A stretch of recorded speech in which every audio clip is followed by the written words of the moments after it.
So OU was just a place that like was already established, gave me the facts like we win here, you know what I'm saying? And then the main thing with me was figuring out who's gonna be my next quarterback. So these schools, you know what I'm saying, these schools I was talking to, some of the schools was like, oh man, we don't know who could be the quarterback. Like Virginia Tech didn't know who's gonna be the quarterback, North Carolina didn't know who's gonna be the quarterback, Oregon didn't know who's gonna be the quarterback. So it really just came down to West Virginia and Oklahoma because they got WR and then Baker Mayfield. But to be honest, me personally, I thought Baker declared for some reason. For some odd reason, I thought Baker declared, so I was like, oh man, and then Gunny was telling me, we got Baker coming back.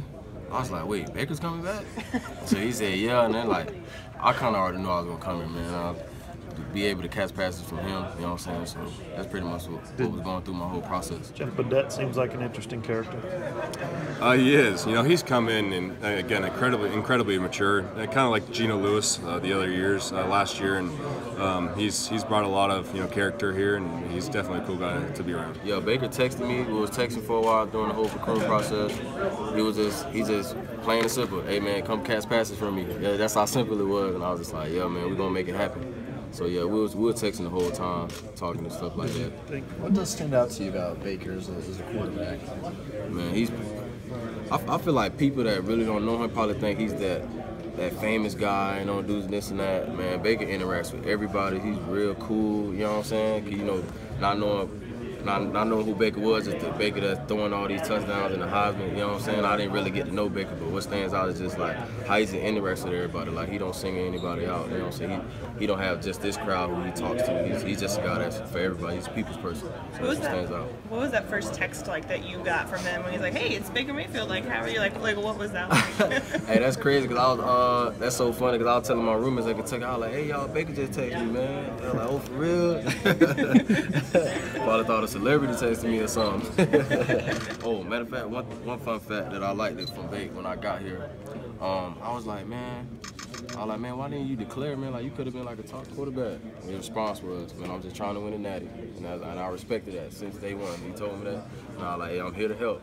And that was our response. But yeah, back to him texting me, it was really good just so that he cared, you know what I'm saying, and really wanted me out here to make plays. Did you tell him that you thought he had declared? Yeah, oh yeah.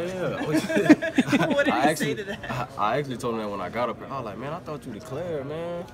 And then that's when I went to ask him the question. I was like, why didn't you declare? And that's when he said, to trying to win the natty.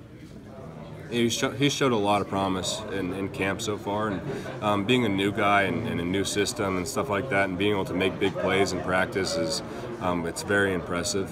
So I'm excited to see how he does this year.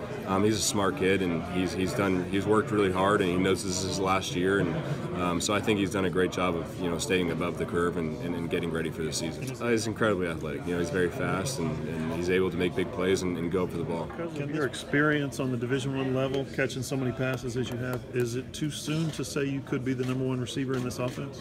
Man, to be honest, we got a lot of good receivers. You know what I'm saying? I can't sit here and say that I'll be that go-to guy because we really got a lot of good receivers. Like you got Jeff Mead, you got Marquise, you got Mark Andrews. You know, so you got a young guy Grant, you got a young guy CD and Rambo. They're making a ton of plays, but all I know is like I just bring my leadership in and like the guy that actually know defenses and when to run this type of route, when to run this route. So when I'm talking to those guys, I can just be that leader. So right now I can say I'm that leader right now, but if I end up being that go-to guy, then it happens.